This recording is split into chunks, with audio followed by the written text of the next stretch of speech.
What's up and welcome back to Kinda Funny Games Daily for September 8th, 2023. Of course, I am Tim Geddes, and I'm joined by the new face of video games, Blessing Adeoye Jr.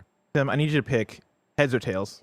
Ooh, tails. Tails. All right, we're going to start with this. Olivia Rodrigo dropped her new album last night. Wait, what? How did I miss this? Did you miss this? Holy shit. I'm pretty sure I knew about this because of you. Fucked up. That's Labor Day so got me funny. fucked up. Oh my God. I mean, I'm sure it's already pre-downloaded because I thought this was going to be Olivia Rodrigo conversation. I thought that's what the start of this is going to be. I was watching The Nun 2 last night, Blessing, for in review. Oh, excuse me. Okay? I assumed that was going to be the first 10 minutes of this episode. I can't believe wow. I honestly, I've betrayed myself. Wow. I would like, wow. That's well, this is about up. to be a great day for me. Yeah, no, you're going to have a great day because I listened to it. I've only listened to it through once on my way here. And let me tell you, one, it's fire. Yeah. But also, you know, a song is good when like I was doing you know how like rap DJs, when they're playing a song, they'll get like 30 seconds in and they're like, run that shit back, run that back. And they'll like play it over and over again. I was doing that with one of the songs on here. There's a song on here called Making the Bed, right? And it's not a hype song, right? It's not like Otis by Jay-Z and Ye. Like it is her singing a ballad about like all the mistakes she's made with her relationships and friends. And I have the Genius page opened on this. I have the lyrics, so I'm just reading through the lyrics, right? And every night I wake up from this reoccurring dream where I'm driving through the city and the brakes go out on me. I can't stop at the red light. I can't swerve off the road. I read somewhere it's because my life feels so out of control. I mean, she just got her driver's license. That's the thing is, I was listening. I was like, "Yo, this is a reference, though. This is a throwback. She's throwing back the driver's license." Oh, I'm getting deja vu. And that's really good. That's really good. And I tell someone I love them just as a distraction. They tell me they love me like I'm some tourist attraction. They're changing my machinery, and I just let it happen. I got the things I wanted. It's just not what I imagined. Our girl, dude. And I was on Olivia, baby. I was on the bus on the way here. Like, yo, I feel you. On the bus. On the bus. I was on the bus. Baby. Yeah, I was on the bus. I missed my first bus. Hey, well, that's what taking the bus is all about. Yeah, hey, it is what it is. Bless, I'll know you're a real bus boy when you hit the point you're like, I don't give a shit how embarrassing this is. I'm gonna do the little run shuffle to get there. Dude, when I tell you, so like I started taking the bus a couple weeks ago because my car's in repairs, right? And like I checked my Google Maps and the maps is like, oh yeah, you want to get there at like 7:52 or whatever, so you can get you can get on the bus. And like I read it wrong. Like it said it wants me to leave my house by 7:52, but I read it as the bus leaves then. And so I'm like running a little bit late, and I look at my watch. And I'm like, fuck, it's 7:51, and I'm still like probably a minute away from getting there. So I pick up a jog, and I notice that there's a girl behind me that's like a few feet behind me that's like also trying to get to the same bus stop. And so like she sees me picking up a jog, and then she starts to pick up a jog, and now we're both running to the bus stop. We get there, we wait another 4 minutes for the bus. I've never felt so awkward in my life where I'm like, oh, I made this girl run. I love that. She saw me running and she started running. Oh, what a day it is, Bless. But enough about Olivia Rodrigo. Oh, you said tails, right? Here's to give you the heads thing. Okay. I wanted to bring up this tweet from Shinobi because Shinobi tweeted out, I don't know how they picked Game of the Year in 2001. And then he tweeted out an image of the games that dropped in 2001. When I tell you that 2001 was like the 2023 of the 2000s. Oh, bro. Yes, it was. It's incredible because it's Halo Combat Evolved, GTA 3, Metal Gear Solid 2, Super Smash Bros. Melee, Eco, Devil May Cry, Silent Hill 2, Final Fantasy X, SSX Tricky, Tony Hawk's Pro Skater 3, Golden Sun, Gran Turismo, Jack Daxter, and the list goes on. I mean, dude, let me rephrase this for you, Bless. It was the launch of the GameCube. It was the launch of the Xbox, and it was year 2 of the PS2. Shit was popping. It was popping off. I don't know what y'all were doing in 2001. I don't know what I would have been. We were playing games, dude. I was probably, which one was I playing? I was at a friend's house playing Halo for sure. I was at other friend's house playing Melee, and I think I was at my house still playing N64 because I didn't have a PS2 yet. Yeah, sadly. Yeah. God, what a time. What an amazing time it was. But again, enough about all of that. Actually, real quick, I want to let everyone know this shirt that I'm wearing right now. It's a fun little, kind of funny Pokedex design. You know, I've been in the Pokemon Go mood. I've been in the Pokemon mood all your life, in general, my whole life, but I'm really been in it. Cameron French designed this super cool shirt in multiple colors. Coming soon. Oh yeah, to the kind of dude. The Camerons in our community, man. We got too many Camerons, and they're all talented. Yeah, it's upsetting. Yeah, all we should change our names. Talented in design specifically. Yeah, it's incredible. Good job, Camerons. Exactly. You're all amazing. Cameron but enough about Camerons. Enough about Olivia. Enough about buses. Today's stories include Starfield being Bethesda's biggest game launch of all time. Only Up gets delisted and more because this is Kinda Funny Games Daily, where each and every weekday we come at you with all of the video game news that you need to know. Of course, you can watch live on twitch.tv/kindafunnygames or youtube.com/kindafunnygames. But guess what? If you can't watch live, we like to give you options. You can watch later on YouTube or roosterteeth.com, and even more options, you can listen. Just search your favorite podcast service for Kinda Funny Games Daily. We'll be right there for you. It's going to be a fantastic time for all. But if you want to be one of the coolest kids I've ever known, and you got a little extra money, a little cashola to send our way, patreon.com/kindafunny is where you want to go, where you get the show ad-free. You get a whole bunch of bonus content. You also could be a super, super duper cool Patreon producer like Brave Athos, Jedi Master Deadpool, or Delaney Twining. We appreciate all of you so very, very much. A little bit of fun stuff for you. If you don't have $1 to toss our way, bless, we like to give them even more options. Remember, you can go to the Epic Game Store. You can use our creator code KindaFunny, and at no extra cost to you, we get some money. So that's pretty damn cool. Housekeeping for you, though.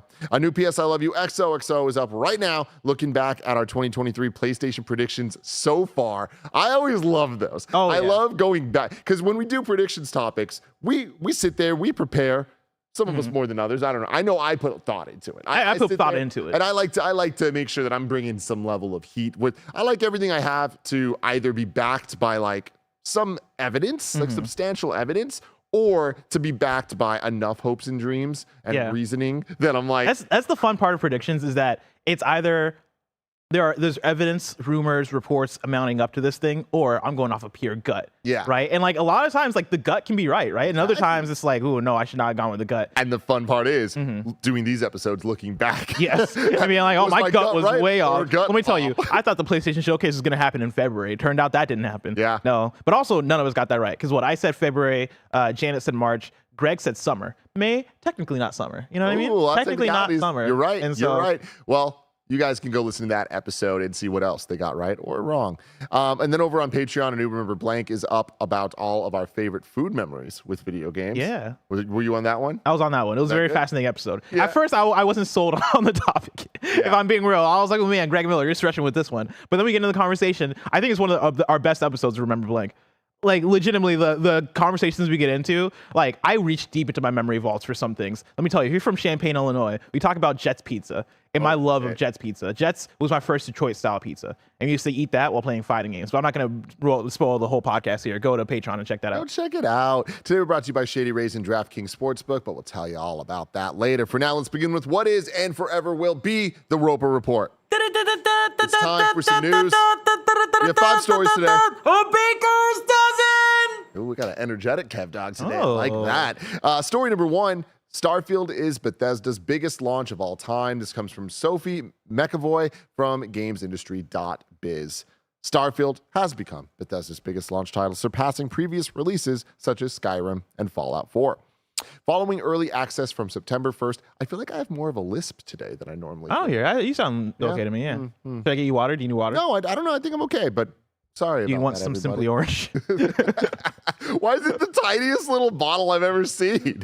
Following early access from September 1st and a wider release on September 6th, the publisher revealed on X, I hate that it's X, that Starfield had reached over 6 million players across Xbox and PC. Starfield also launched day one on Xbox Game Pass as a first-party title. Earlier this week, Starfield reached over 1 million concurrent players. According to Eurogamer, the Bethesda title has seen a daily concurrent user peak of 250K on Steam. The Xbox Chief Marketing Officer, Jarrett West, described Starfield as, quote, a comet game launch, speaking to GameIndustry.biz at Gamescom last month. Games like Starfield only come along every couple of years, where it catches the attention of not just the gaming industry, but it also starts to expand into broader consumers and consumer conversations. West also said Starfield felt like a starting gun for what will be a multi-year relay race of first-party titles on Xbox. I think we're entering a period where this is the beginning of something that's going to be really special. Now, I want to stop right there and say that my boys group thread that I have of my friends from childhood, that's kind of my litmus test on like what's going on in video games outside of the people listening to a show about video games every single day. Like, what do they know? What do they not know? And it always surprises me. It definitely surprised me to get a text from my friend Vincent Wong being like, yo, what's the word on Starfield? Do I need to buy an Xbox? And I was Oh, yeah. whoa, there's Starfield. It's yeah. got that stuff. Now, more than that, and I was very impressed with this, and I think this is a testament to the success of Xbox and what they've built out here. He was like, or do I just get Game Pass for PC? Whoa. And I'm like, whoa. that's an educated consumer, everybody. Whoa. They got market penetration, boys. Yeah. So that's impressive insane. stuff. And it's impressive, and it's very interesting looking at it as the first Bethesda Game Pass launch release, because that's the thing that we've thought about, and that's the thing that we've been building up to, right? But like even here at launch, I somehow didn't even think about the fact that like, okay, yeah, this is gonna be one of Bethesda's biggest games, obviously, because like games are only getting bigger and bigger. But what does Game Pass do in terms of the amount of users that are gonna end up playing Starfield, let's say by the end of the year or by the end of the next couple of years, right? Like what are the heights that Starfield can reach, right? Like, can we reach the stars with this thing? Oh, yeah. Are we going to see 30 million? Are we going to see 40 million? Are we going to get there, right? Like, these are the questions that for me, I personally start to ask when you talk about, like being able to play this game for $10 a month, right? And being able to get there and play that month and either put it down or keep on going, right? And that only being maybe another $10 depending on whatever membership you're on. This is very impressive, right? This is very cool. This is also kind of expected, right? It being Bethesda, it being Game Pass. But I think this is also good for finally we have a success where we can see the potential of Game Pass. I think this generation has been pretty rocky for Xbox. It's been better than last generation, right? But like for games, Redfall didn't show us that. Even Halo Infinite was a whole different thing. Seeing what a super successful Xbox first-party game does in numbers now is going to be fascinating. Like, I'm very curious to see how this nets out. So a lot of interesting jumping off points here, because Yeah. one is this is easily the biggest Game Pass launch that we've ever had, right? Mm-hmm. Like, I don't think it comes close. I think Halo would have been Halo Infinite, right? Yeah. But I think you bring up something really interesting too about the Bethesda side of it being Bethesda's first one, this being a follow-up to a Fallout or a Elder Scrolls, like this being an IP that they're putting on that same kind of pedestal as their heavy hitters, which are some of the heaviest hitters in the industry, period. Mm-hmm. And for it to, for the very first time, be exclusive to the Xbox and Windows side of things, not on PlayStation, which, I mean, I guess Elder Scrolls before used to be, at least some of them Morrowind was Xbox. but then they made their way eventually to like in the last decade they've been even Oblivion, right, which started on Xbox exclusive but then made its way to PS3. Did it? I'm pretty sure. I don't know if Please, it did. you're wrong me if it didn't, but Maybe it did. I think it did. Either way, Skyrim, Fallouts, all of that stuff have been multi-plat after that. So this being that big of a game for Bethesda and it being on Game Pass, this is just wild because it recontextualizes a lot. So we've been seeing these record-breaking, PS3 a year later. Cool. We've been seeing a lot of these stories of record-breaking numbers, like biggest weekend, biggest launch, biggest whatever, due to Game Pass, right? Yeah. You add Steam and you add all that to Starfield, major successes every which way. Do you think that this might be a turning point where some of the next games that come out on Game Pass aren't breaking the records? Like when Forza Motorsport comes out, have we, I don't want to say peaked, because I think that there's definitely things that could be bigger. Like, what's the next thing after Starfield that surpasses Starfield records? I mean, but then we get into the conversation of what are the caveats they're gonna like put out to like make Forza break records? Yeah, Forza is the fastest selling racing game on Xbox. And they will. We start to get into those specifics, and they'll do that, which they should, right? Because like, get your flowers how you can.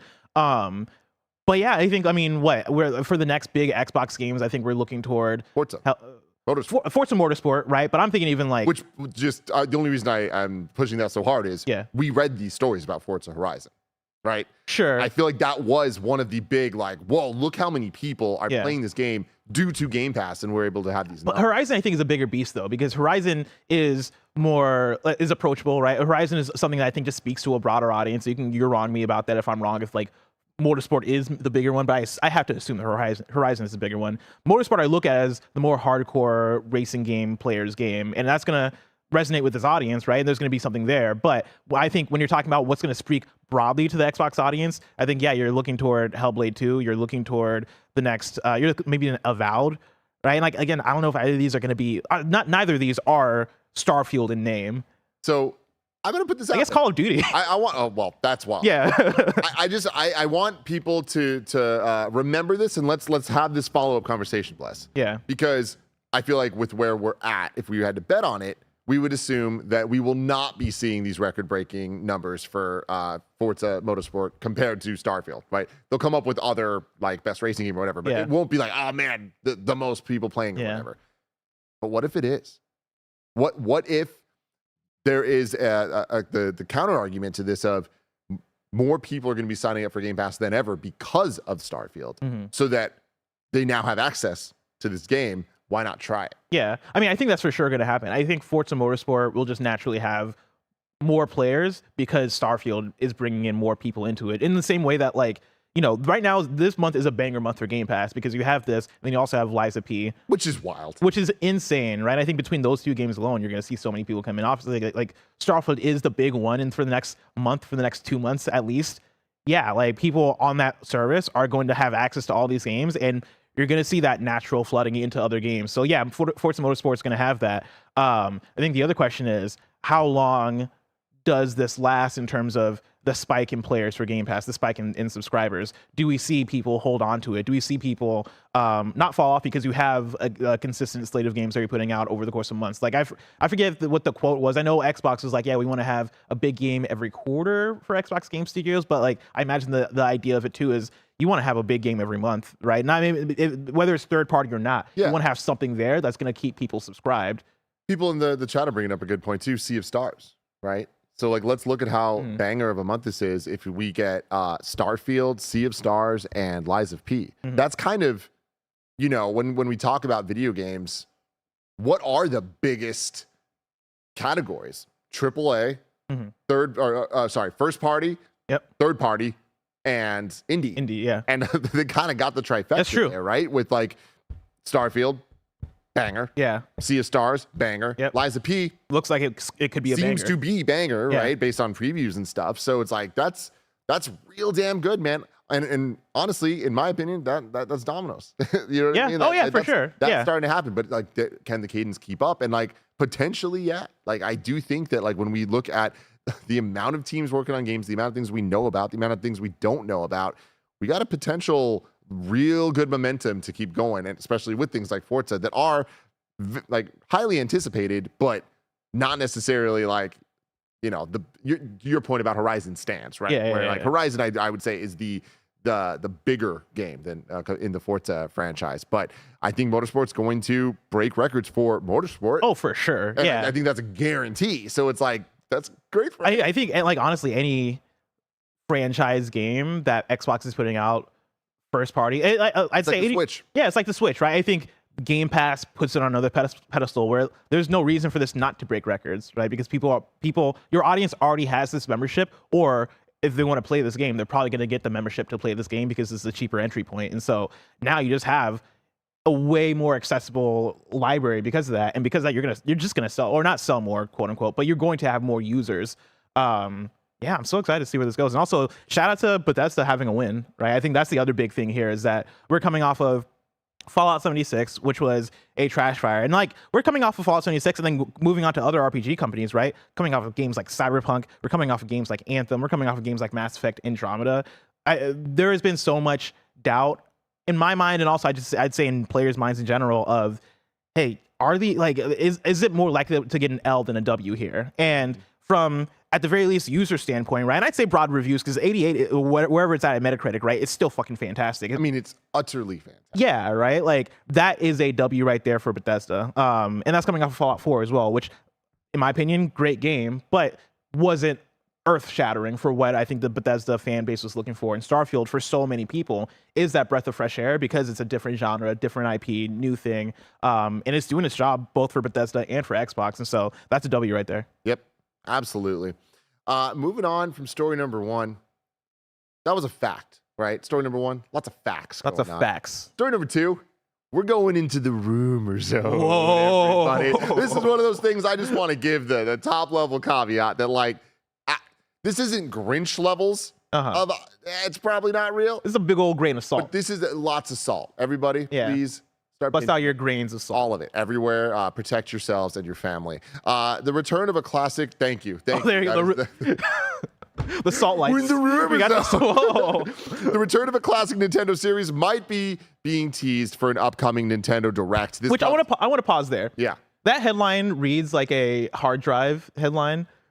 The return of a classic Nintendo series might be teased for an upcoming Nintendo Direct. Straight You up. can say that at any point, at any time, and that's probably true. Yeah. That's just me making fun of VGC, though. Like, VGC is incredible. Oh, for sure. This comes from Tom Ivan at VGC. An upcoming Nintendo Direct could feature news on the return of a classic Nintendo series. It's been suggested that F-Zero news may be being teased by Twitter user Pioro, who has a strong recent track record when it comes to Nintendo leaks, including outing Super Mario Bros. Wonder ahead of its official announcement. Quote, let's just say fans of a certain MATLAB function will be happy with the upcoming Direct. MATLAB is a programming and numeric computing platform used by millions of engineers and scientists to analyze data, develop algorithms, and create models, according to its developer MathWorks. Reset Era users are now speculating that Pioro's tweet is referring to MATLAB's F-Zero function. While Nintendo hasn't announced plans for an upcoming presentation, the platform holder traditionally holds a direct live stream in September, and speculations mounting that one will officially be confirmed soon. What are we doing? So what are we doing? Here's the thing, Bless. Well, so if you're a fan of MATLAB, you might be a fan of one of their functions, and you might get a game. Oh yeah, F-Zero is in MATLAB, so we're probably gonna get an F-Zero game at the next Nintendo Direct that nobody's talked about. So here's the thing: people have talked about it. Yeah, but like, I know they're always talking. They're always talking about it. But I said this. We've been talking about it this week on Games Daily. I'm like, the people are talking about there being a Direct next week. In a way that's not just they're always talking, and in a way that's like, oh, this actually could add up. Now, a lot of that is just based on the fact that the last couple of years we've gotten a Direct in September, in the week that we're about to lead into, around that time period. So it's like it's an easy assumption to just be like, yeah, there's probably going to be one, even if there's no actual evidence this year towards there being one. Yeah. So that's starting. Remember the last September Direct, where it was all farming games? Oh yeah. Yeah. Could be. It probably will be. Yeah. So here's the thing, though. Some of this evidence is starting to add up in a way that's getting me really excited. Okay. All right. First off, Pioro here is the person that leaked Mario Bros. Wonder. Okay. All right. That's a fact. They did that. What did they say? If you're a fan of Kanye West's Graduation, track 7, then not that, but they did do a riddle. They did. Oh God. And that's their thing. Enough with the riddles. No. But are you love it. Are you the Riddler? Like, what are we doing here? So here's the thing. There are 3 different leakers that I've seen in recent times that they do this shit for clout. Why else would you fucking do this shit, right? But they all play these weird little riddle games, right? There's Pioro. There's the Riddler Coup. You're lying. I'm not lying. You're fucking lying. And it literally just puts out like very obscure riddle shit. It's mainly Pokemon leaks, but 10 out of 10 times they get it right. Okay. Like, insane stuff. Like leaking the Pokemon Scarlet and Violet DLC of like specific things of like what the design's going to look like. And they'll have this whole riddle that makes no sense before you see it. But in hindsight, you can look back and be like, oh, you're a fan of stop motion animation. You got something to look forward to when the next Pokemon presents. God damn. Was that the riddle? Is that what they said? If you're a fan of the way that Kit Kats break, let me tell you, you feel like a game is gonna break on you every fucking Holy shit, 5 minutes. That's very funny. Thank you. But then there's another one that is Centro Leaks. Kev, can you bring up the tweet, please, that I linked there? So Centro Leaks is another account that this one doesn't necessarily leak as much stuff themselves, but they know people and get information. And when they back something up, when you go through their Twitter account, a lot of the stuff, when they retweet it or when they're like, this is what's being said, it ends up happening. Again, all this salt everywhere. This is all just fucking like conspiracy theory bullshit. But we're talking about people that at this point in time have a pretty flawless, track record on this stuff. And we've seen before people that have flawless track records, at some point, there's a flaw. And at that point, it's all over. Yeah. They lose all of their validity, and that's done, right? The rumors here pointing towards a new Donkey Kong game and a new F-Zero game. Oh, a new Donkey Kong game would be insane. So I haven't seen the evidence of the new Donkey Kong game. I tried searching around. I tried seeing where they're getting that from, and I didn't see it. But it would add up. I mean, yeah, like, because you have to get a new Donkey Kong game at some point, right? Like, Nintendo likes that franchise. Donkey Kong is one of like Nintendo's mascot characters, and it's been how long since Tropical Freeze? 10 years. Yeah. Oh my God, really? Yeah. It's fucked up. It's fucked up. Yeah, no, yeah, you're getting a new Donkey Kong game at some point soon. You'd have to imagine. See, They're gonna put out that movie with Seth Rogen. Yeah, you're right. Yeah. But we were talking yesterday about like what's the Switch look like here, and it's like I think we're starting to think. You think next year this could paint out what the rest of the Switch life cycle looks like? So here's what's interesting to me. There's been a lot of talk about a rumored Donkey Kong 2D game being made by the Odyssey team. Yeah. Right? Mm-hmm. I'd love that. That'd be very interesting. I don't know how that fits into all of this, but I also wouldn't be surprised if that gets announced for next year. That'd be insane. But like, I mean, you know way more about the inner workings of Nintendo Studios than I do. Would that team not be working on the next 3D Mario game, or big team? The big team. Okay, that's the thing. Is like I feel like potentially they could be taking on multiple projects. I don't. Again, that is I think the farthest far-flung potential, but like I also think it's possible. Getting back to the F-Zero thing, a new F-Zero game. I don't think it'll be a new F-Zero game. My money is, and there's been evidence pointing to this, a remaster of F-Zero GX on the GameCube. Okay. Which, in my opinion, is the best move ever. That game is fucking incredible. The story mode is one of the hardest games I've ever played. I never beat it. It is very difficult, but it's the best F-Zero. It is so damn good, and I feel like that is the right level of investment in that franchise of like, just like Metroid Prime coming out, right? And you experiencing it for the first time this year. That game was so good. I think about that all the time, how good Metroid Prime is. I think that putting out a remastered, whatever that means, like in the same way that Metroid Prime was remastered, if you did that for F-Zero GX, I think that it would be the best foot forward for the F-Zero franchise to people like you that I don't think really have too much fondness for it. I mean, I like F-Zero on the Super Nintendo, and I played a bit of F-Zero on N64, but I'm not crazy about F-Zero. I think that this could get. I don't think it's gonna like make you the F-Zero's biggest fan, but I think you'd be like, oh, this is freaking awesome. Okay. I'd be down for that, because my thing with a new F-Zero, and in the way that like the way I view Nintendo, right, the stuff that gets the best treatment at Nintendo are like those biggest franchises, right? Like Zelda, the new Zelda is going to be fucking 10 out of 10. The new Mario is going to be 10 out of 10. But I feel like Nintendo almost treats their franchises in tiers, where it's like,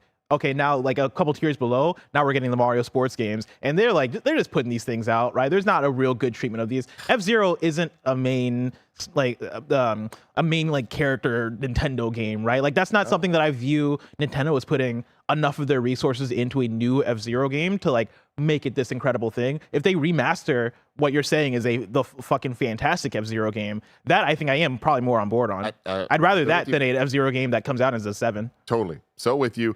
Now it's interesting. I don't think we've had an F-Zero game in 20 years because the GBA had a couple of them, but like that was it. And then the GX as well, which like again, incredible game. I hope that this is what's happening. People have been like, oh, do you think this could be Nintendo or GameCube games coming to Switch Online?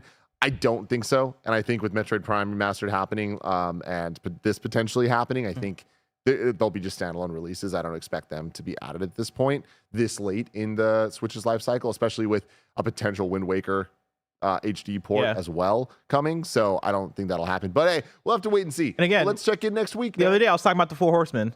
F-Zero GX remaster.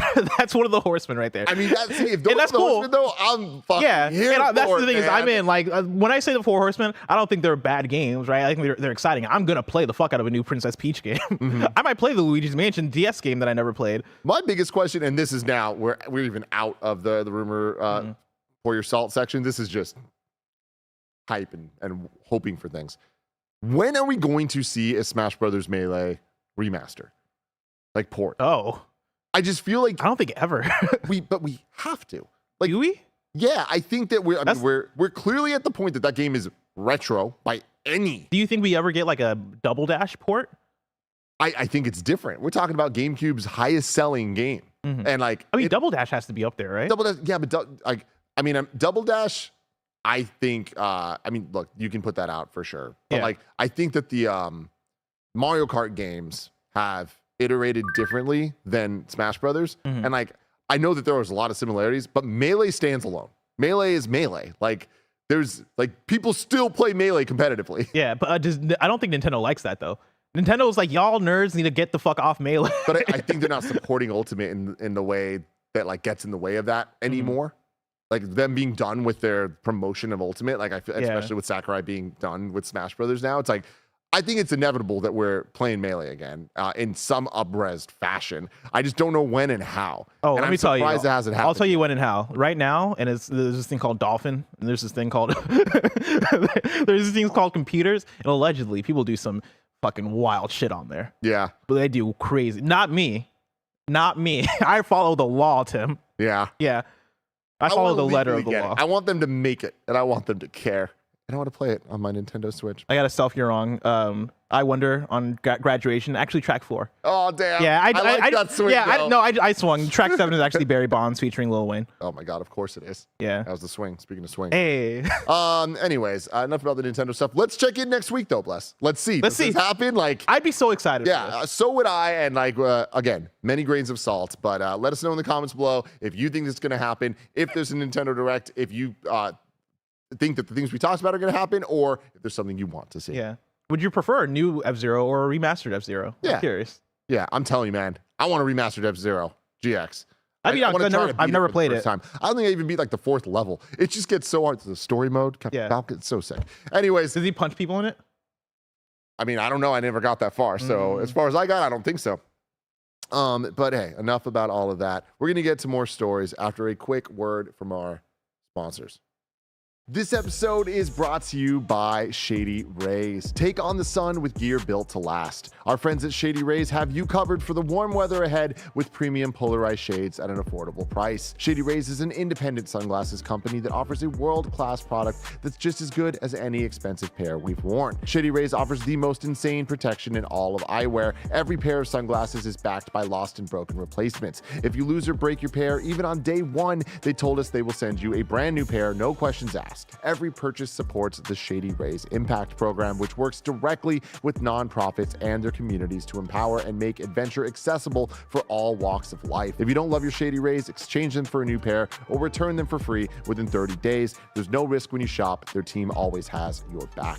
Exclusively for y'all, Shady Rays is giving out their best deal of the season. You can go to shadyrays.com and use code KindaFunny for 50% off 2 pairs of polarized sunglasses. You can try for yourself the shades that are rated 5 stars by over 250,000 people. Again, that's shadyrays.com/kindafunny.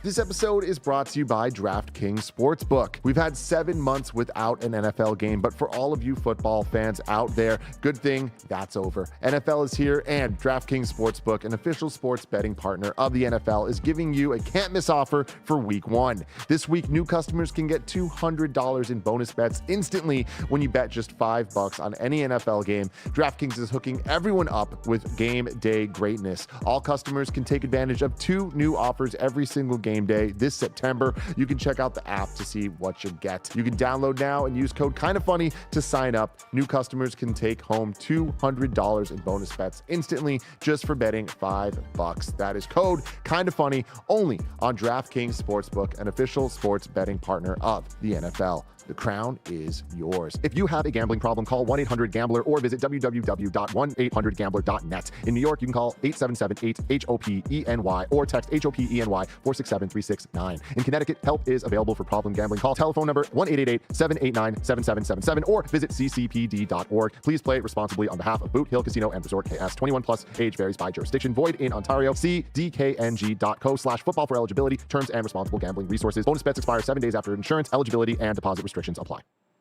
Breaking news, everyone. Whoa. Donald Mustard is retiring. Great job on the lights. This comes from Discussing Film, which is where we saw it first. Yeah. Donald Mustard's retiring from his role as chief creative director at Epic Games. GameSpot has a nice little write-up here. Fortnite boss and industry veteran Donald Mustard leaves Epic. Quote, I can't wait to now share in the future of Fortnite as a player alongside all of you. Epic Games Chief Creative Officer Donald Mustard's leaving the company. Mustard confirmed the news on Twitter, saying he plans to step down later this month. Mustard's been making games for a quarter of a century, but most recently he was a top boss at Epic and one of the leaders of the incredibly popular Fortnite.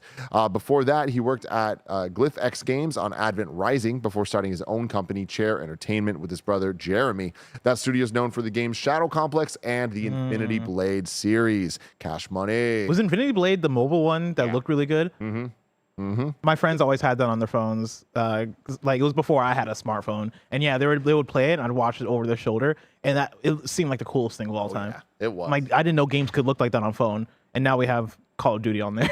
Final Fantasy and Final Fantasy Ever Crisis. Quote, I'm especially proud of the opportunity I've had to help create and shape Fortnite, Mustard said in his farewell post on social media. I'm humbled to have been a part of the team that every day tries to bring joy and delight to the Fortnite community. We love watching you experience every moment. I can't wait to now share in the future of Fortnite as a player alongside you. The teams are in the best hands, and they are working on huge, jaw-dropping, amazing things.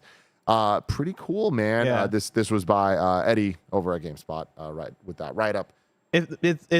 It almost, I picture it like Thanos after he snapped and like retired on that farm, where it's like, job done, you know. Yeah. I get to relax and do my thing. I just dropped, or I helped oversee and lead one of the biggest games of all time, and like now it gets to exist in the ether without me, you know, running it, and like have a team that's set up, that's doing their thing, and I got to like have this big impact on the industry, and now I can chill and hang out, and like that's awesome, right? I think that's what anybody wants, and so congratulations to Donald Mustard for being able to retire gracefully, and like putting out multiple games, right? But really like Fortnite being the one that changed the game. Going back from that, right? Like Shadow Complex, like I credit Shadow Complex as being one of them indie games, right? Like one of them, and like however you want to talk about smaller titles, like that's up there with the Limbos, the Celestes. When we like look back, like not even just quality, but even just like legacy of like how important they were to players at the time.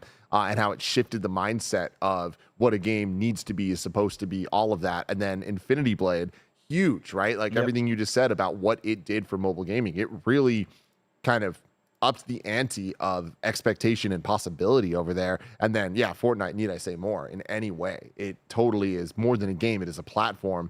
And Donald had so much to do with that. And congratulations. This is awesome news for him. Yeah. You know? Infinity Blade was epic, right? Yeah. God, Epic is Epic is insane. Like I mean, we talk about it a lot, but like when you think back, I didn't realize that they were Infinity Blade, and that makes sense because that game looks fucking incredible, right? And they have such a command over that engine. And again, that's how we get to something like Fortnite, where they're able to move and shake things up in Fortnite in a way that not many other developers can do with their games, because they literally own the Unreal Engine and understand how to fucking manipulate whatever they want in their game. And so, goddamn, what a legacy. What a legacy. Story number 3, Only Up has been pulled from Steam. This comes from Wesley Yinpool at IGN. The creator of viral Steam hit Only Up has pulled the game from the storefront, citing stress. Only Up is a rock hard... Why'd you pause there? Physics-based platformer that went viral in May after high-profile streamers and YouTubers and KindaFunny showcased their often futile attempts to make it to the top. You know, you rock hard? You don't like that? Only Up and rock hard, I just don't know that those words need to be next to each I guess other. in the same sentence, that's kind of wild. Yeah. And an update on Steam spotted by PC Games, and Only Up's creator had described themselves as a solo developer and said the unexpected hit was their first experience in video game development. Only Up is a, quote, game I did for creativity, to test myself, and where I made a lot of mistakes. The game's kept me under a lot of stress all these months. Now I want to put the game behind me. The developer, who published Only Up on Steam under the name SCKR Games, said they were moving on to their next game, codenamed Kilth. What I need now is peace of mind and healing. I plan to take a pause and continue my education in game design, and further with new experience and knowledge to direct my energies to my next game with the working title. Oh, yeah, I think there's a typo. It's either Kilth or Kith. Yeah, one has an L, one doesn't. Kith or Kilth. It will be a new experience and a new concept with realism, a completely different genre and setting, and the emphasis is on cinematography.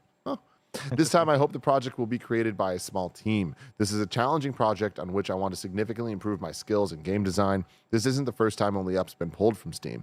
At the end of June, the game was removed from Valve's platform due to the use of copyrighted assets, but returned a day later with the infringing assets removed. This appears to have been a recurring problem. In an update dated July 5th, the developer said an, quote, anime girl asset, quote, got into the game by mistake, but had resolved the issue with the asset creator, quote, on friendly terms. How does that? I'm sure that does happen. Like I was gonna say, how does that? I'm sure that happens all the time. It's like when Assassin's Creed had like there was like an art in the game that was from Uncharted or some shit like that. I'm butchering that story, but like that stuff happens. Yeah. Thanks to those who noticed the flaws in the game, the developer said at the time, sometimes novice developers find themselves in such situations, and even official marketplaces for developers can sell kits containing other people's assets. It's tricky to follow, and humble young developers are not safe, but thanks to those authors who are sympathetic and friendly to colleagues.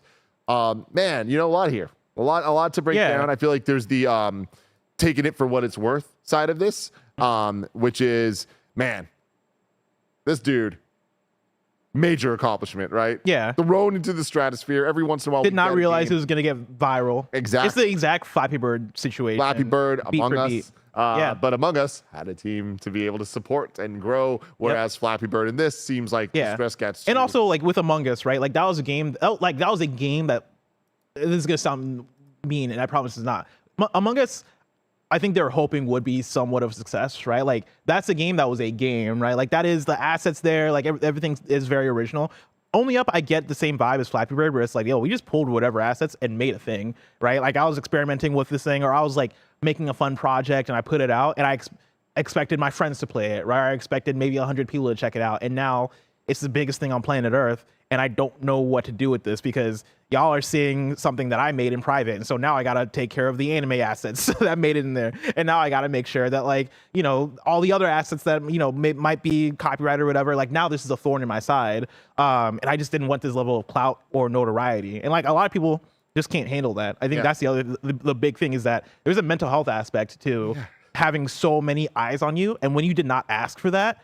Oh, I totally understand going, no, I do not. I'm going to take this down because I'm trying to go back and like do my own thing. And like, if I'm going to get big, if I'm going to get famous, I want to, or maybe successful is another word. If I want to get successful, I want to be successful with something that I believe in more. It's something that I am passionate about making as opposed to something that I might have thrown together in an asset pack. Yep. And it's complicated, right? Because there's that creativity and then there's the success and then you run with that and try to figure it out. But then there is the stress that comes with all of that. And I mean, even for us playing the game, we played Only Up a ton of times on streams, and they were great streams. Like we did one that was the founders, me, Nick, and Greg with Mike, and it was some of the most fun I've had this year on camera. Yeah. Playing the game, some of the most stressful bullshit of all time, but that's the point of the game, right? The game succeeded at what it was doing, which is pissing me off. Yep. So congrats to them.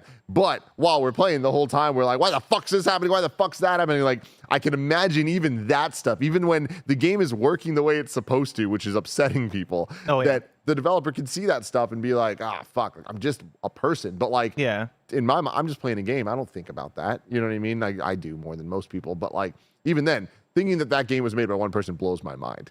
You know, for even how much it did work.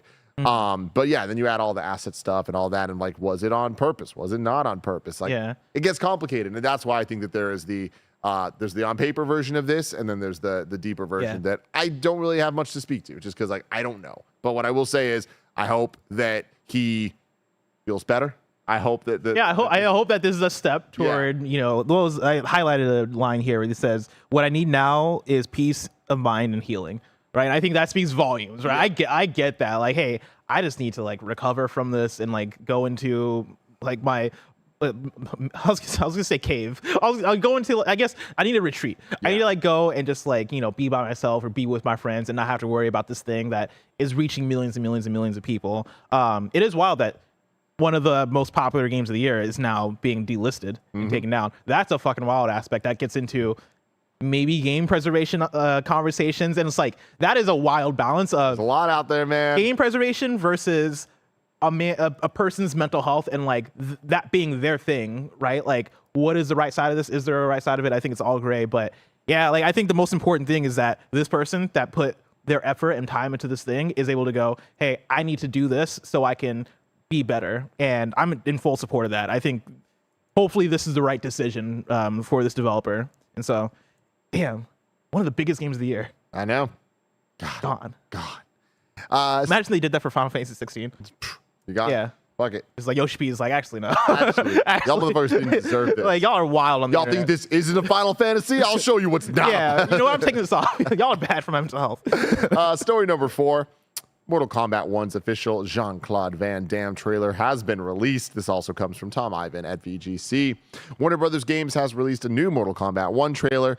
Jean-Claude Van Damme is available in-game as a special alternative skin for Johnny Cage, which can be unlocked by players who purchase the title's premium edition. The trailer was released shortly after the first Van Damme footage was shown during an interview with series co-creator Ed Boon, who was appearing on First We Feast's Hot Ones.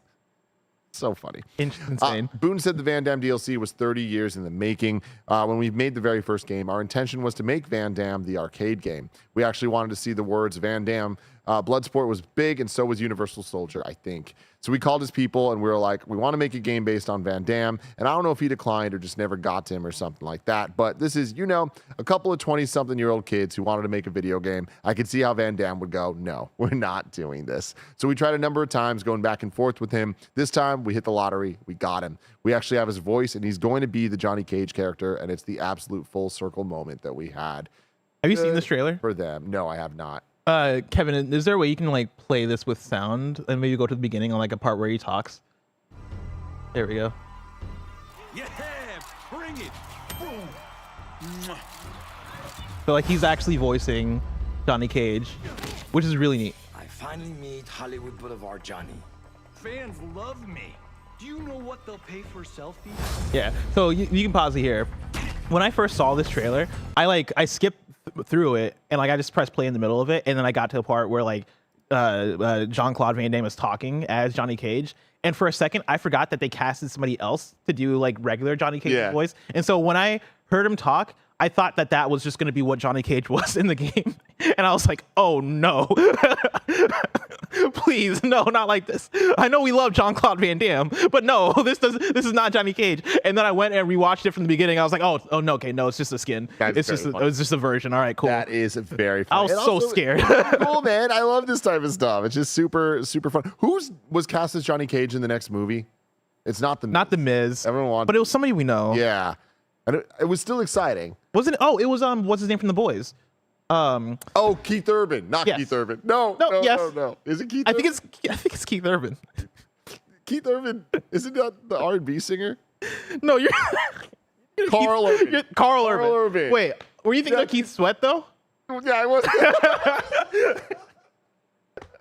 Who the fuck is Keith Urban? Hold on. Who's Keith Urban? No, there is a Keith Urban. Keith Urban is an Australian American singer. Holy shit, this is not what I expected Keith Urban. No, I did not expect this to be Keith Urban. Yeah. Married to Nicole Kidman. I was thinking of Keith Sweat. Fucking goddamn, man. I'm sorry, everyone. Shout out to Keith. Shout out to both Keiths, and shout out to Carl. Shout out to Carl, man. And also shout out to just Carl. You know? And also shout out to Carl. God. Story number 5. Just a real quick little ender there. Mortal Kombat. I know I said it yesterday. We're even one day closer now. Yeah. It's so close, Bless. I'm so excited. Thank you for bringing up Keith Urban. Because as soon as you said R&B, started making me Keith Sweat. Man, I'm so excited for Mortal Kombat.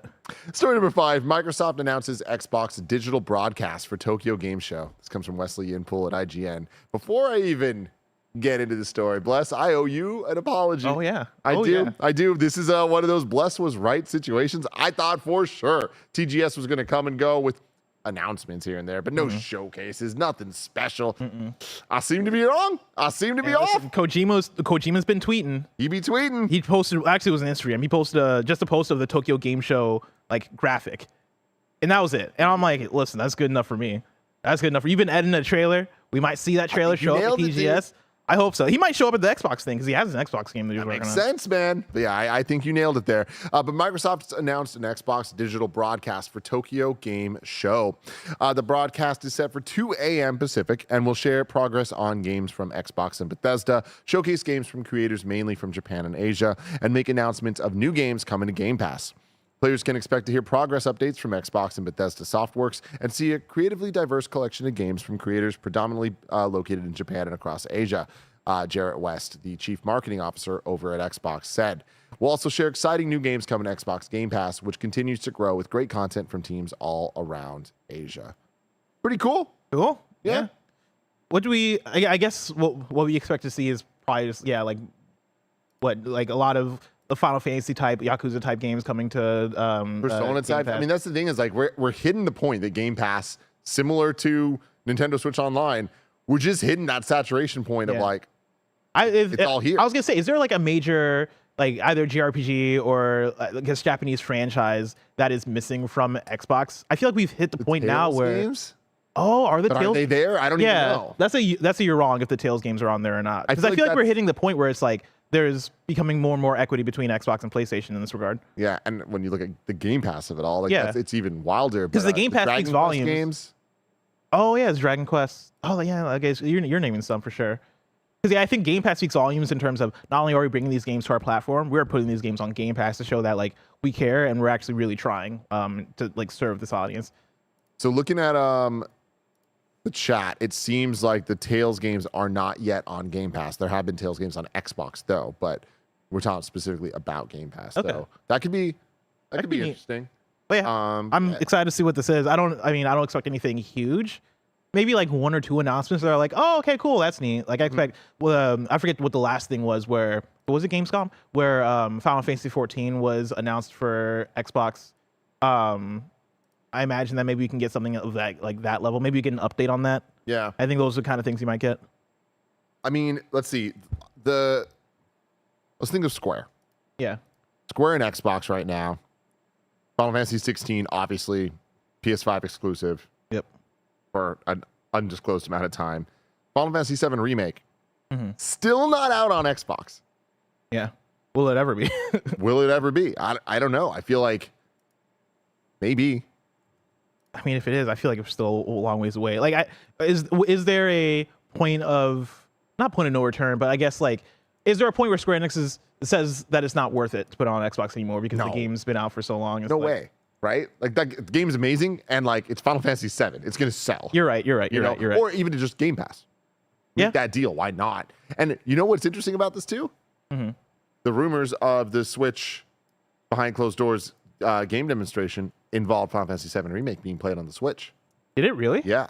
And I missed that part. I didn't even think about that being like that game might not ever happen. This is just a tech demo potentially. Yeah. But the fact that that's how it's being shown, kind of interesting. If that's all true. Hear me out. We get a new trailer for Kingdom Hearts 4 I mean, at Xbox TGS. I don't think that'd be the place for it. I think that'd be like, that's such a worldwide like hit. look, Bless, You want that at E3. I don't think that's going to happen. Yeah. But let's look at this for a second here. Microsoft announces Xbox digital broadcast for Tokyo Game Show. Why would they do that? I think they've done this before. I'm now looking it up to see if I type in Xbox Tokyo Game Show 2022. Yeah, Tokyo Game Show. Xbox had a stream. Let's see what they announced. Let's see. It was Assassin's Creed Odyssey. Oh, play Danganronpa V3 Killing Harmony. There was a new Overwatch 2 character, Kiriko. Ni no Kuni, which is funny. I was going to bring up Ni no Kuni. Ni no Kuni, Wrath of the White Witch remastered was there. There was a Persona 5 Royal trailer. And there was a trailer for multiple Personas. Guilty Gear Strive coming to Game Pass. Blaze Blue Cross Tag Battle. Ayuden Chronicles, 100 Heroes. So it's like, you're getting those level of announcements, which is actually pretty neat. Like, this actually is bigger than what I would have thought. Yeah. I mean, we Pal get the World. Kojima game, right? Like, I mean, Kojima game would be bigger than any of the things that we just mentioned. oh, for sure. But Yeah. an update, maybe, I mean, even if it's not a trailer or a reveal, like maybe Kojima just talking about some of the cloud stuff that he's doing with it. I could see that. Hey, this is potentially exciting, which is way more than I expected from a TGS announcement. So let's stay tuned and figure out how that goes. But TGS, Bless. Deathloop comes to Xbox. Should we live react to TGS? 2 a.m. Oh, yeah, 2 a.m. No, we're not Probably doing that. But yeah, except for 2 a.m. I don't even know when this is. But whenever it is, it's so far away. Yeah. If I want to know what's coming to Mom and Grub shops, where would I look? You would look toward the official list of upcoming software across each and every platform, as listed by the KindaFunny Games Daily Show hosts each and every weekday. Yeah. Thank you. Sorry, I couldn't find the button. Olive Party says, this is the event I expect Monster Hunter World 2. Ooh. September 21st is when it's happening. Okay. September 21st, Couple weeks. 2 a.m. on the button. Out today, we got Fae Farm on Switch and PC. If you want to get Joey's thoughts on all of that, she came on the Gamescast this week to give her review of the game. So you can check that out. NBA 2K24 is out on literally everything right now. You know what's funny? I have not played NBA 2K since probably like 2K12 or some shit. And I used to play hella 2K back in the day.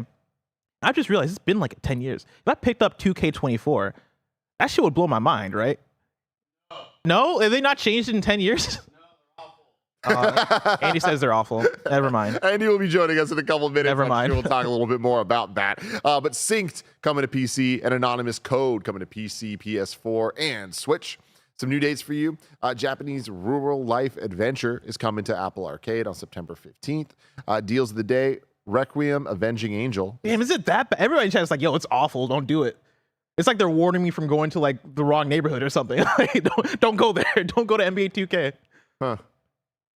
Dang. Yeah, they're really against it. We got LOV saying, no, they're good now. Okay, that guy in chat says 2K is sick. But does he mean like sick? Sick as in like it'll make you ill. Yeah.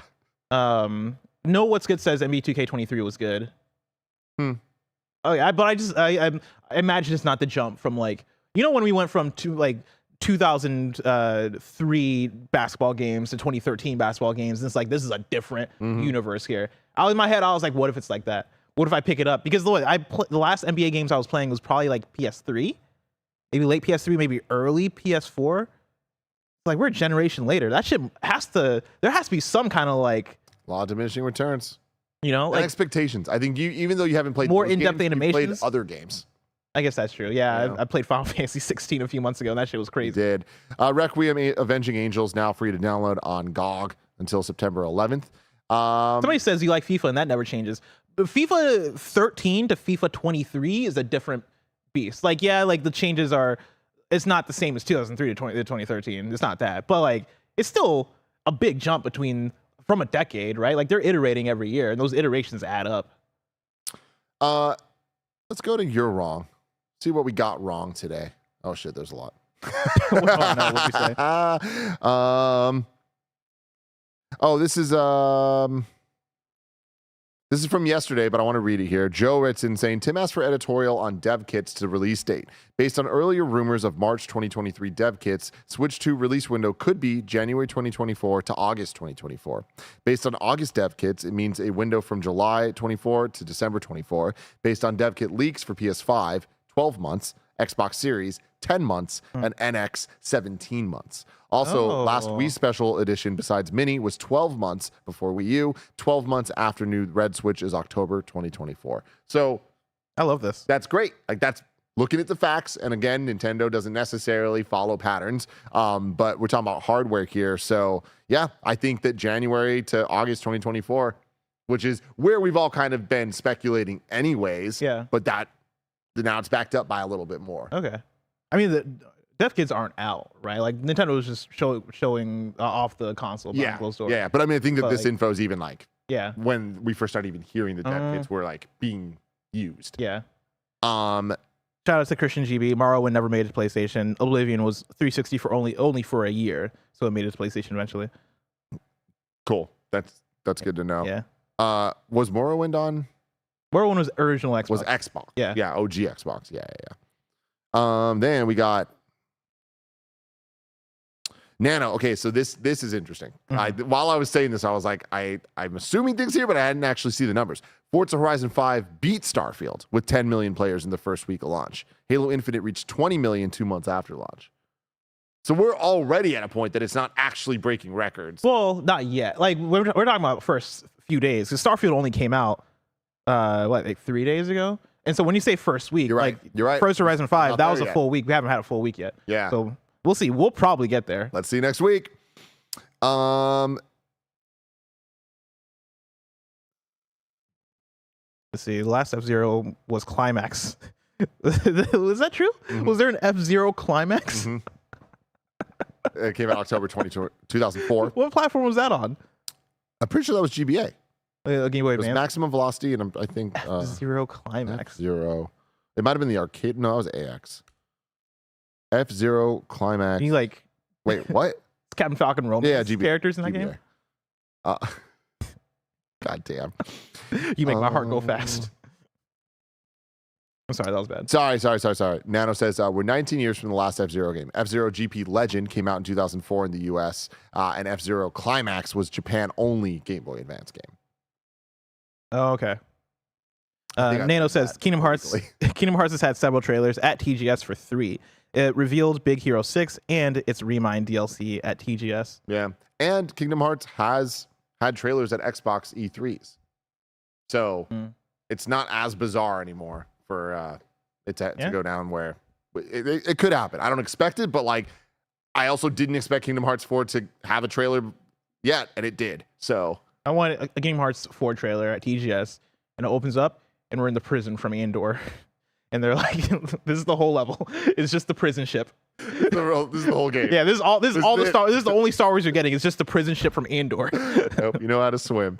But yeah, that's it, everybody. That's been Kind of Funny Games Daily. Let me tell you about next week's host. And I'm going to do it backwards. I want to build up to a reveal here. Build up, Tim. On Friday, it'll be me and Bless. On Thursday, it'll be Bless and me. On Wednesday, it'll be Bless and Andy Cortez. Oh. That should be fun. Tuesday, Bless and Janet. But on Monday, it's Blessing Adeoye Jr. and Sam Lake. Whoa. Wait, am I on every day this week? Next week? I am. You are. I You am. are. Oh, yeah, Good Sam week. Lake. That's going to be pretty neat. Yeah. Uh-huh. Yeah. Uh-huh. Hell yeah. Cool. Yeah. Hell yeah. Fun time for everybody. Maybe talk about Alan Wake a little bit. Oh, yeah. Maybe ask. I don't know if Sam Lake worked on Control. I need to look up all my Sam Lake Get your details. Sam Lake back. Yeah, I need to Sam Lake spruce up lore. on Sam Lake by the time I get there, which I will. But yeah, it's exciting. It is exciting. You know what else is exciting? Andy Cortez is about to join us for the KFGD post show. You can get your super chats in over on YouTube, and we will answer them. But until next time, this has been Kind of Funny Games Daily, where each and every weekday we come at you with all the video game news that you need to know. You can watch live in all the places. You can watch not live in all the places. You can listen as a podcast. We like to give you. We're talking about Max Payne for sure. But until next time, it's been our pleasure to serve you. Post show time, baby. Welcome to the stage, Andy Cortez. Tim, did you ever play Max Payne back in the day? Max Payne 1, yes. Yeah, same. Yeah. Game was pretty cool. Thank you, Kevin. Woo! But yeah, I never played 2 or 3. I've always wanted to play 3. 3 always looked really cool to me. Let me tell you about NBA 2K, Bless. Yeah, tell me.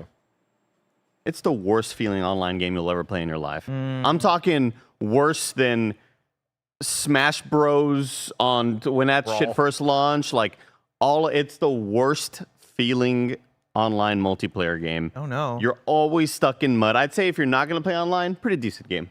Okay. If you want to make a my player, if you want to make your career and watch yourself like talking to some celebrity who maybe they brought into the game, maybe like Kevin Hart's in the game. I don't know. They always do like little collabs like that. There was that one year where they put. What's J. Kevin Cole. doing? I don't know. There's too much light in my eyes, Kev. I just see a silhouette of you moving. Yeah.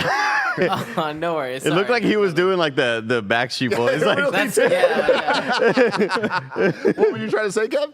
Oh, I was just gonna step away for like 5 minutes. Oh, so that's cool. cool. Oh, Go okay. for it. Okay. Yeah, Wait, there was- is there more lights than normal? I don't know. There's No. just something about like there's a lot of bright. I don't know what to tell you, man. Actually, I got Yeah, I a don't know if list these are the today. games. Oh no, this is post show. Never mind. yeah, the Are post show lights different? Yeah, they have. It's what's the other show? The KF podcast lights.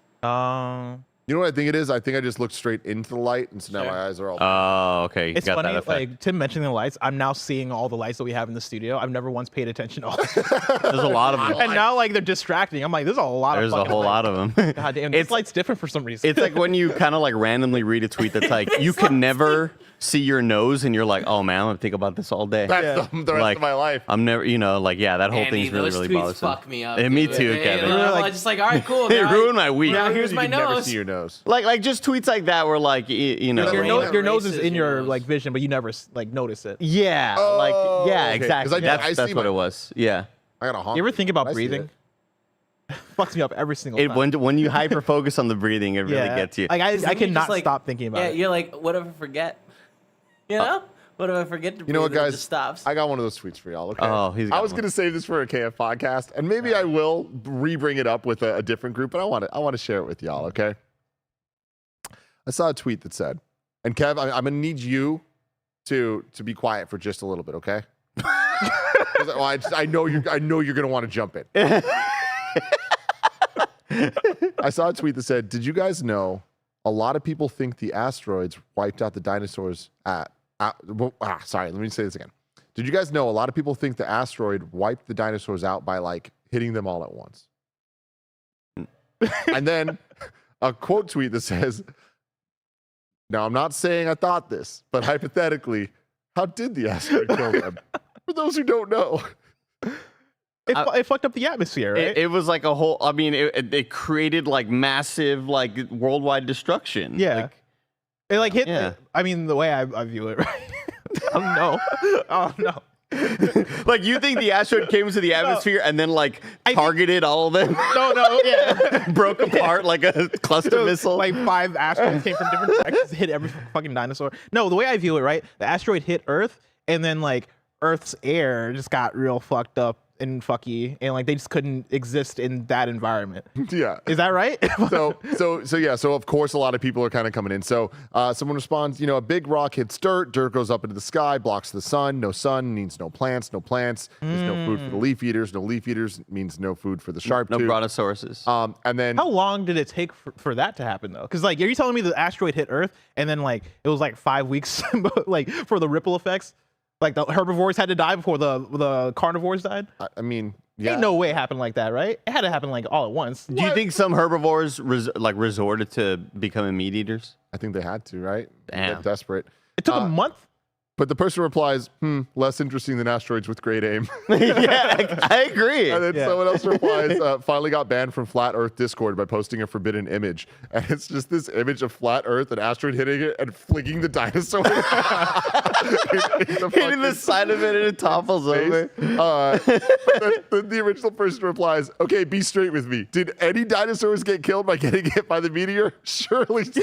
Like it had to hit at least like a couple. I'm sure there may have been some things in that area. Unlucky dinosaur. I It was fucking Fred the dinosaur love that hit this. by the comet. Everybody's talking about him. Like, yo, Fred got fucking hit by that fucking comet. Yeah, you'll hear about Fred, and then 5 weeks later, like, fuck, there's no herbivores left. shit was fucking killing me, and I love it because this is just such a classic Tim moment where, of course, Andy knows this shit. He's Mr. fucking Dinosaur. Bless, I'm pretty impressed with you, not gonna lie. Yeah, thank Kevin, of course he knows.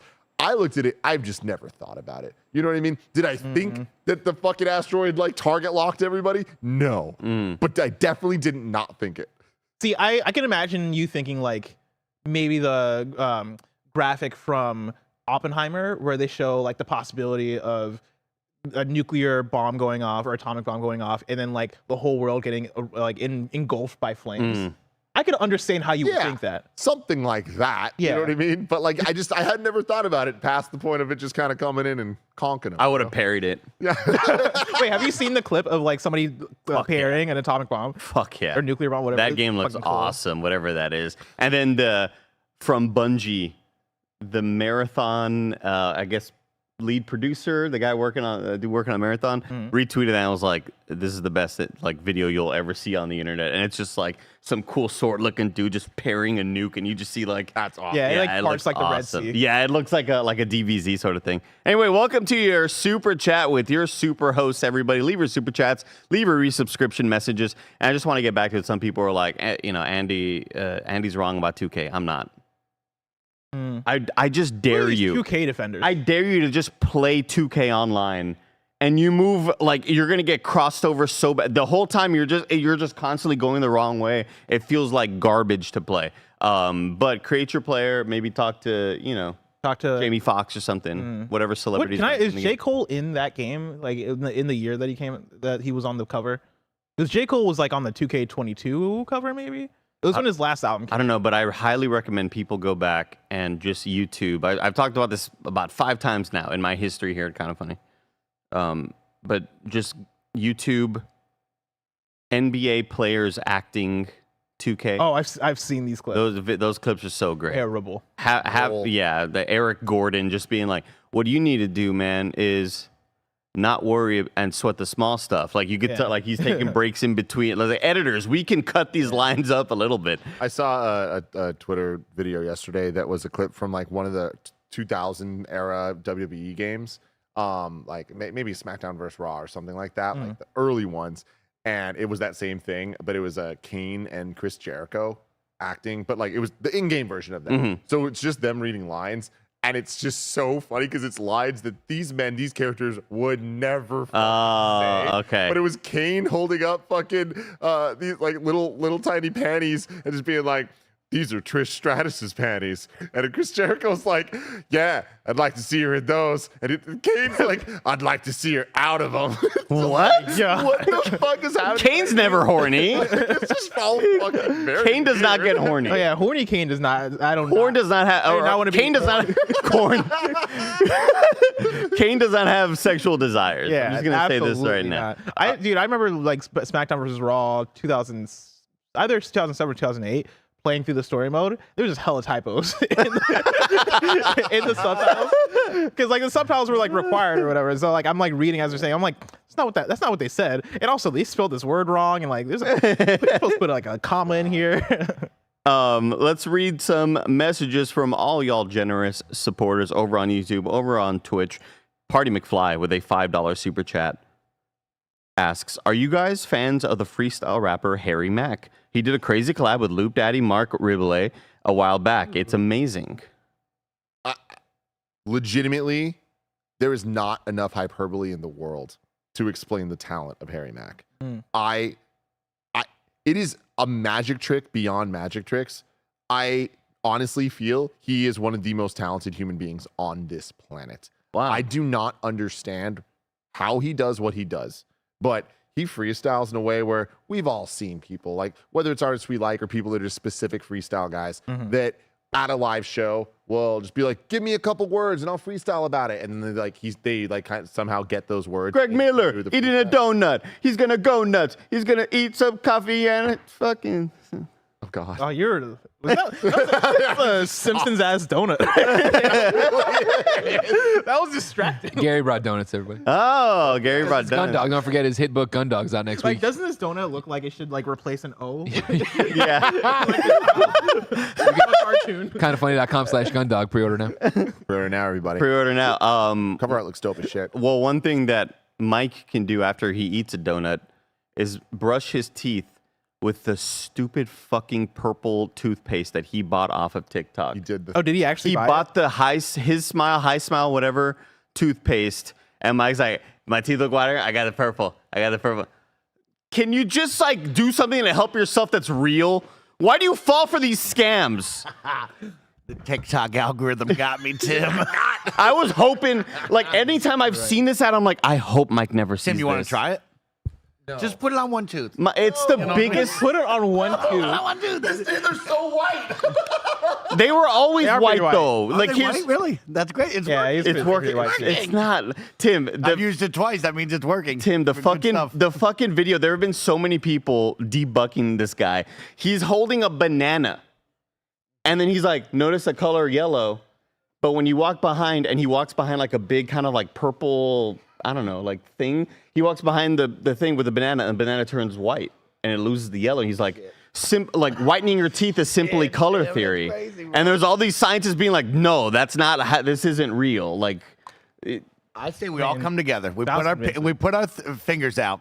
We just wipe it on one tooth and see if it gets whiter. You know what I mean? Let's just see what happens. Let's Can see you what happens. can you come up with any more reasons for me to dislike you? Like you just But like I missed every you. But I missed you. I missed you. he wants me to delete my 60+ hour Baldur's Gate save because you got to play with me, Andy. And I'm like, no, I don't want to. He's like, yeah, but that could be us, you and me. Like, I'm already there. I'm so. Can I tell you, we went to like our third softball game, right? Weeks and weeks and weeks ago. Anything for Andy's love. And like we finished the softball game. We're like we're on our way to a bar afterwards. It's me, him, Roger, and Katie, and we're hanging out. And like at one point we're like, yo, how great is this? And like Mike's like, yeah, man, this is awesome. We should get Nick and Andy to come through. And I'm like, just enjoy your time here with the people that are here. You spend all your time with them. It's whatever. We don't hang out, Mike. Look, the thing with Mike Appreciate is me. it's whatever he's doing, there's always something better. Plus, you got to understand that. When he's hanging out with me, there's always other places he'd rather be. That's It's just the fact that we just got on with such a fun softball game too. And all he could think about was like, man, I wish Nick and Andy were here. I think Tim told me that like he told his softball stories, or maybe it was Roger who was telling me this, and he was like, yeah, it was awesome. The only thing that could make it better is if Nick and Andy were there. Yep. What an actual... The absolute worst. We have a resubscription from Endless Dark with 39 months of resubscription. Thank you, Endless Dark. Light X with a $10 super chat. The reporting on engagement for a subscription service seems hollow to me. What does it really mean? How many are old subs and new subs? How many were sales/early access? We need more transparency. Come on, Starfield. Yeah. I agree with that. And you all mentioning earlier, will this, we haven't had the full time with it. Will it actually surpass Halo or Forza? I feel like if there was no early access in this case, if it was just all one shebang, everybody go get it, all the Game Pass users, to have everybody in one moment, like it's reaching fever pitch in that moment, I feel like it would be higher. If these numbers if the reports end up coming out that they are lower than Forza or Halo, I wouldn't be too surprised.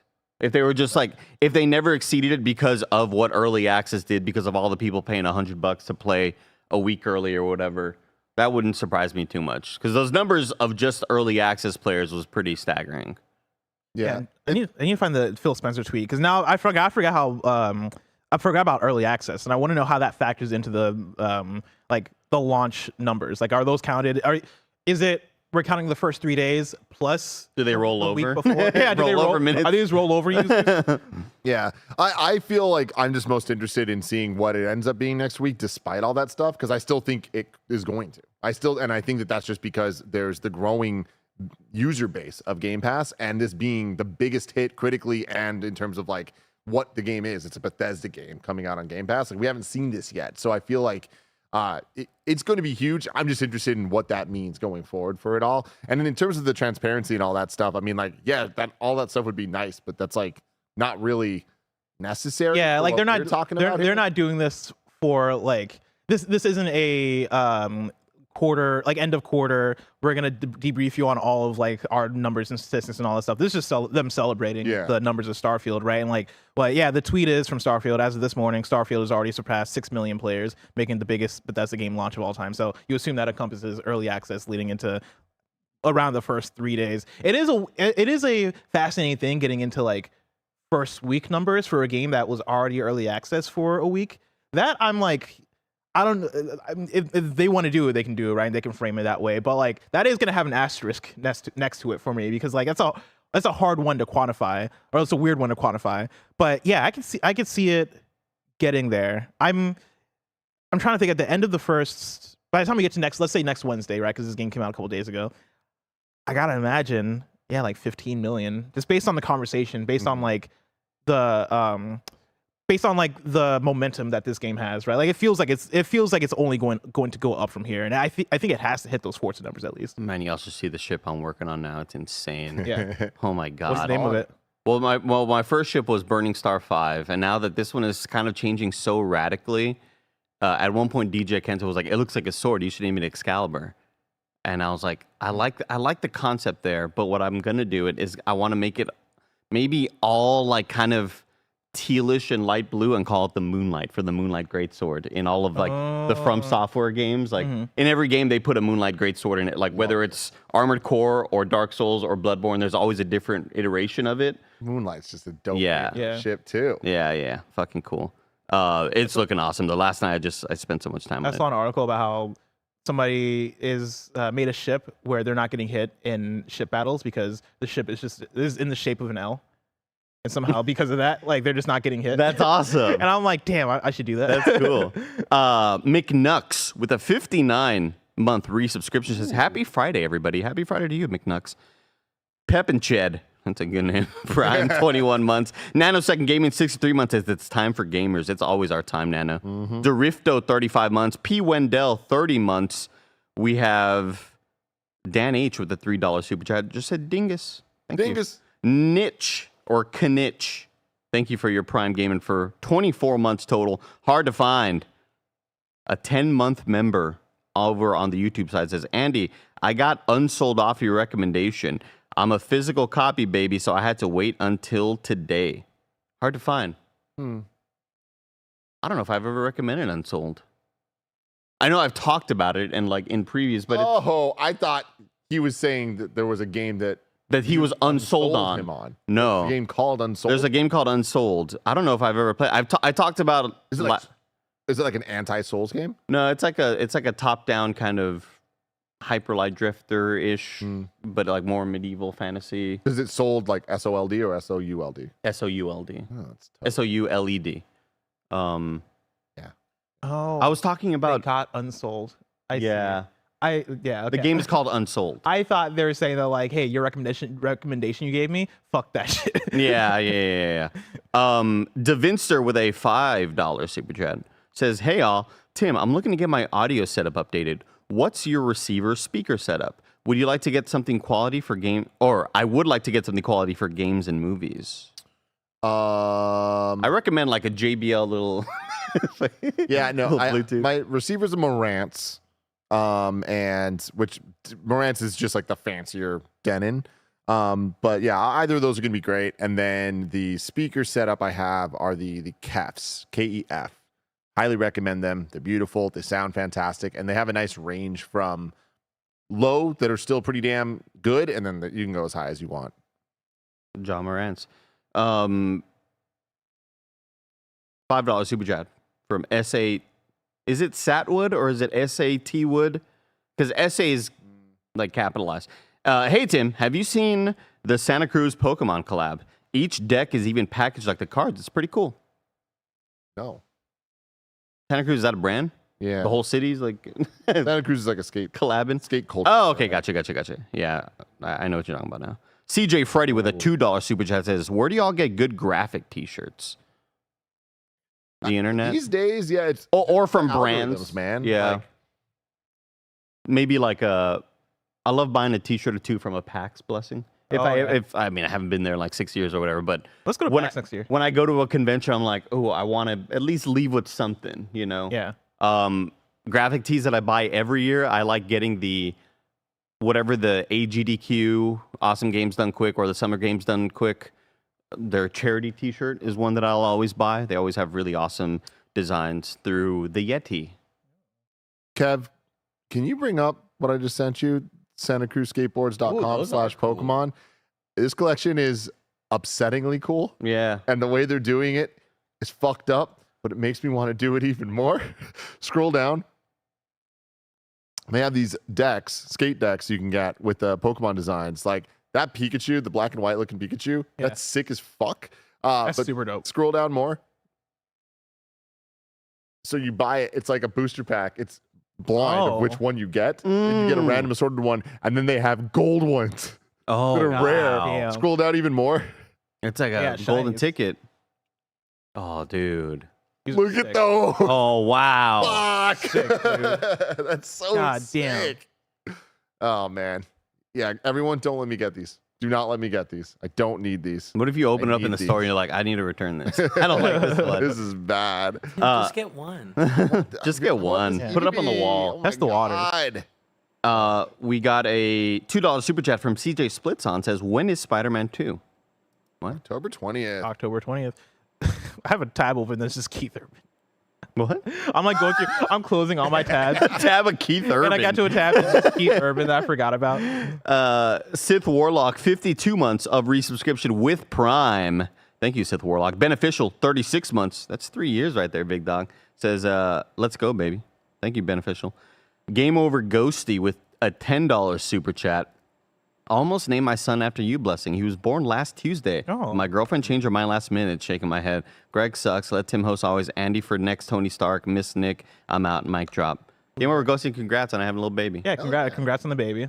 That's awesome. Name the next one, Blessing. Yeah, Yeah. next one. Yeah. Not Also, even a middle if you- name. if- you know? Oh, yeah, you could do a middle name. If you guys ever name your kids after me, please let me know. I want to know that. Jace the Drone says, nice shirt. Anything, I'll get one myself. Hey, thank you for your 23 months resubscription, Jace the Drone. Yeah, we should all buy Andy T-shirts. I hear we're buying things. What are we gonna buy? I mean, Playing Starfield with Mike, and Mike was like, I just throw my money problems in it, or like anything I need to solve. If I can give them money to solve my issue in Starfield, I'm gonna do Tim, it. these jabronis are out there in space asking me to solve their problems. No Oh, way. I have $4,000 I need $2,000. Sir, I have $500,000. take it. Get out of here. I'll tell you what, Mike. Get out of here, street rat. Mike, I had a little mission the other day that kind of bummed me out. Because, sometimes you give away money and maybe you just want little things. Maybe you like, what's the reward for this money I'm giving out in this video game? And this lady in a very, very kind of poor area of the world didn't have a whole lot of money. Was like, I want to go to school, but I just can't afford the blah, blah, blah. And I was like, here, it's on me. Gave her a $20,000, and I was like, here's a little scholarship. I forget the line. Gave her $20K. She was like, oh, thank you so much. Wow, I can't believe it. And the next line of dialogue was like, so, like, what else do you do around here? And she was like, oh, I just do this and that. I was like, all right, well, I guess that's the end of, like, I thought you were going to be like, shit, man, here's my ship, actually. Like that. Nothing. I got nothing for it, Mike. You don't get anything. Nothing to But show you know for what it. we could get? Those skateboards. Some Pokemon skateboards in the house. Mystery booster deck. packs? Come on, Yeah, man. that's the new What thing. more Les. could you I want? don't know if you've seen those. That's the new hotness, right? So they've been the mystery deck skateboard decks, right? Where you buy the package, you don't know what's inside of it. Is it the Ultra Foil Venom Edition? Is it the cool Spider-Man? They've been doing that for a while now. And then they did the sneakers on top of that too. Who in God's name Really? would want to buy a just random pack sneakers? What if I get the ugly blue beast sneakers? Like, I don't want those fuzzy things on my feet. I clearly want the fucking OG goddamn Wolverine ones, y'all. But that shit be lit, y'all. I don't know what he's talking about Love the anymore. energy Mike I don't know has where right he's now. at right now mentally. Game Over Ghosty says, another $2 super chat says, I picks the mic back up. Actually, Greg sucks. So dropped the mic earlier in the last one. Oh, I like Picked it back up. Just added one more. Yeah. Greg sucks. Thank you, Game Over Ghosty. Call me Aurelius with 18 months of resubscription says, what's your ultimate convenience store snack food for road trips? Ooh, for road trips, I do like beef jerky quite a bit. Ooh. That's the only time I'll have beef jerky is on a road trip. I like hot Cheetos fries also, but like those. Man, those are great. My thing dude. about road trips is I don't want to get like dusty fingers. Like I'm not. I feel like it's kind of gross. I know not, what you I like mean. to horse it. See, that's what I do the same Oh, thing. come on. Because I don't It's like not licking my fingers either. Like unless I'm in private and I know, like I'll wash my hands before. Like I need to make sure I'm clean before I'm like getting all up in there. I go goldfish crackers because if for whatever reason that batch of flaming hot whatever it is I'm buying gives me some sort of stomach issue, I don't want to have to like pull over the road. Like That's been happening to me a lot. the lately. least offensive one that I could eat is just goldfish crackers because they're not going to make me just like want to take a shit.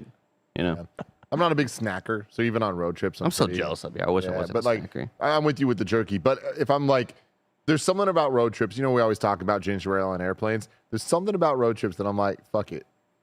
The hostess section, I'm getting. Me too. I'm getting something. Me too. Hostess cupcake, maybe a fucking. Interesting. My favorite are the zingers. Yeah.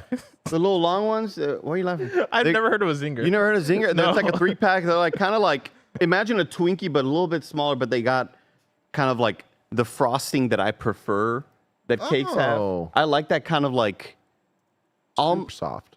no. It's like a frosting that has a bit more texture through it. Maybe I'm thinking about it. Zingers look like a different. No, that's Twinkie. not a zinger. No, I'm thinking of something else then. Oh no, wait, no. This is a zinger. Yeah, those I get those. These guys, yeah. okay. Because like they've got such good frosting on top. They're cream filled. Oh, they're delicious. Oh, But actually, the you know what? These frosting is, kinda look good. I get the chocolate ones. I've never tried the other ones. But the I love the flavor and texture of the frosting. Let's see. Tyler Washington became a 4-month member on YouTube. Says, Andy, you say Kane's not horny, but in the storyline he got Lita pregnant. No, but what I need you to know is that Kane is much very similar to like a beast in the wild, where sex happens because it's in Kane's nature, not because of sexual pleasure. Like dolphins are the only animals that have sex because they like the way it feels. Like they seek the pleasure of like banging.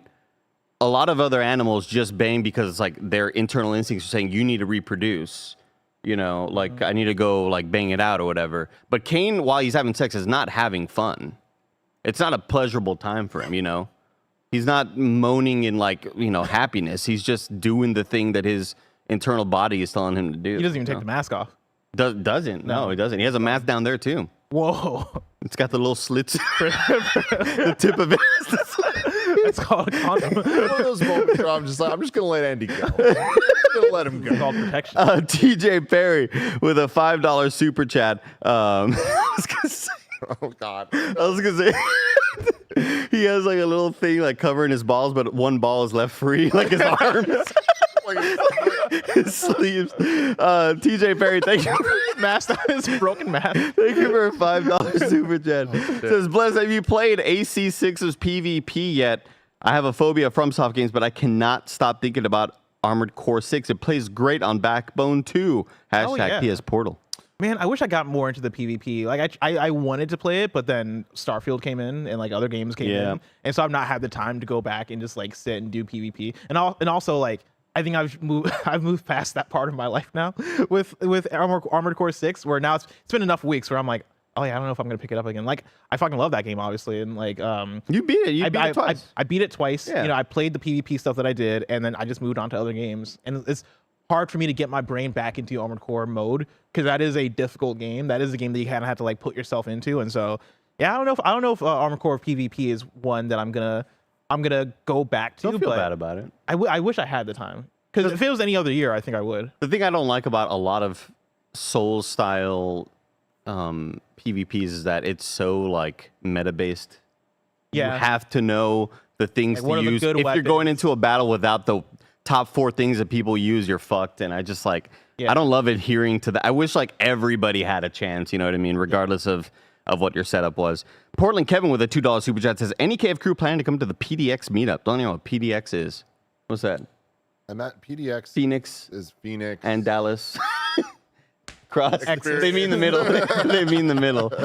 the coordinates exactly at the halfway point. Yeah. Yeah, no idea what that is, Portland Kevin. Oh, Portland. I mean, Portland Kevin, PDX. Jesus. Yeah. Portland. Yeah. It's Friday, everybody. Portland, We're really just trying.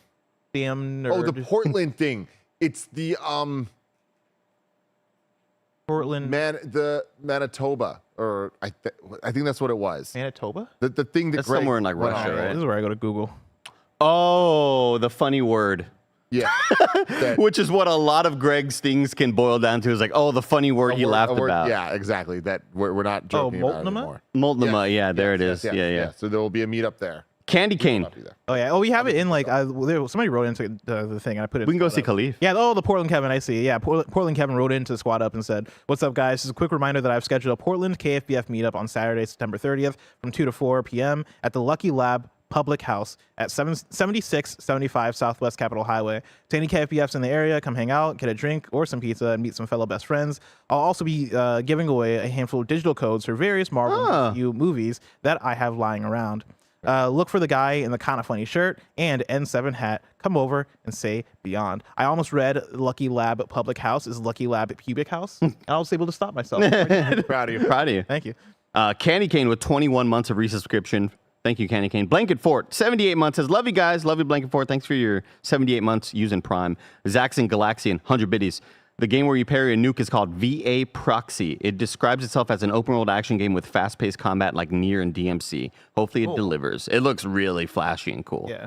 Reminds me a lot of the... The Forgotten Land. Well, no. Well, yeah, of course. It reminds me a lot of the art style from the Machine Underground, the Man in the Machine, what's that game called? The one that had like that super sick art style, kind of puzzly. They also did the one with the fly. Man, saying a lot of stuff right now, huh? Wait, Creature in the Well? Creature in the Well. You nailed it. Yeah. Holy shit. Because it's funny. What's hilarious is that I was gonna say Stonefly as a joke, but then I was That's like, the fly joke. Yeah, and Yeah, I was that's like, the fly certainly he's game. not talking about Stonefly, and then I was like, wait, no, he is. yeah. Creature in the Well. Yeah, it has that art style. I really appreciate that aesthetic. Forever Ender, 38 months with Prime.